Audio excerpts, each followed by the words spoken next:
Here's your news rush for August 17, 2026.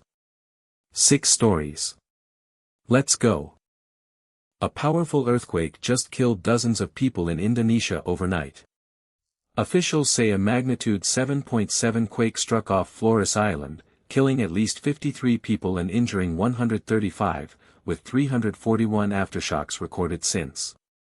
The quake destroyed 157 homes, damaged nearly 200 more, and triggered a tsunami reaching 5 feet that hit the coast. More than 5,000 people have evacuated as rescue teams clear landslide-blocked roads to reach people still trapped. That means the toll officials are reporting right now is very likely not the final one. Subscribe for more. That's world news, fast. People are dead this morning after Ukraine launched one of the largest attacks of the entire war. Local officials say at least 6 people were killed across Russia, 5 in the Rostov region alone, plus an 83-year-old man killed when a drone hit his home near Moscow. Russia says it shot down more than 800 Ukrainian drones overnight, in what its own state media called the largest such attack since the start of the year, with a railway station damaged and a forest fire sparked. Russia struck back at Kyiv the same night, torching the city's landmark book market.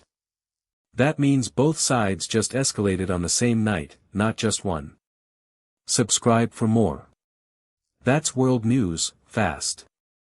The clock just ran out on the deal that was supposed to end the Iran standoff. Back in June, President Trump signed a ceasefire with a 60-day deadline to reach a full deal on Iran's nuclear program. That deadline expired today, with no agreement reached and no sign of compromise on reopening the Strait of Hormuz or lifting the U.S. blockade, both things the interim deal was supposed to have already accomplished.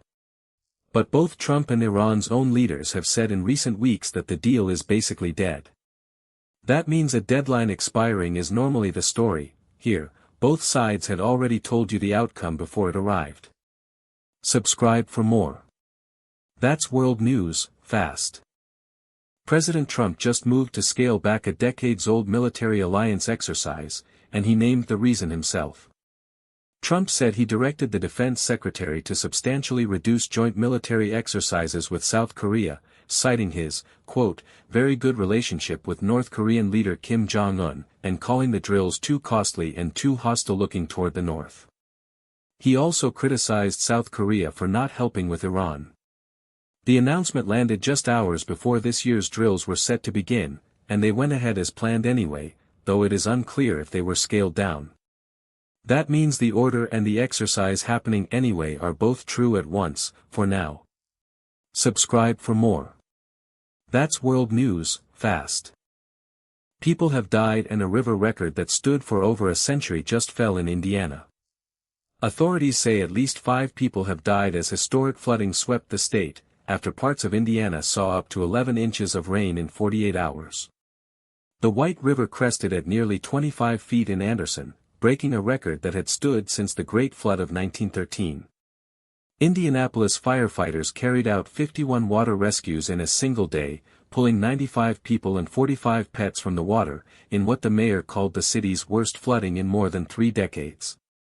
But a river record that stood since 1913 just fell in a single week of rain. That means this wasn't a close call, it was the worst flood this part of Indiana has ever measured. The governor declared a state of emergency and President Trump approved federal disaster aid. Subscribe for more. That's world news, fast. We've been tracking Colombia's earthquake toll for over a week, and for the first time, the number has actually stopped rising. Colombian officials say the death toll has held near 288 for 2 straight days, with 202 people still listed as missing and 354 confirmed rescued so far. More than 12,000 homes were destroyed and over 74,000 more damaged. A toll that climbed steadily for a week and then plateaued usually means one thing. The search and rescue phase is ending, and the much slower work of accounting for the missing and rebuilding is what comes next. Subscribe for more. That's world news, fast. That's your news rush for today. Subscribe so you never miss a day.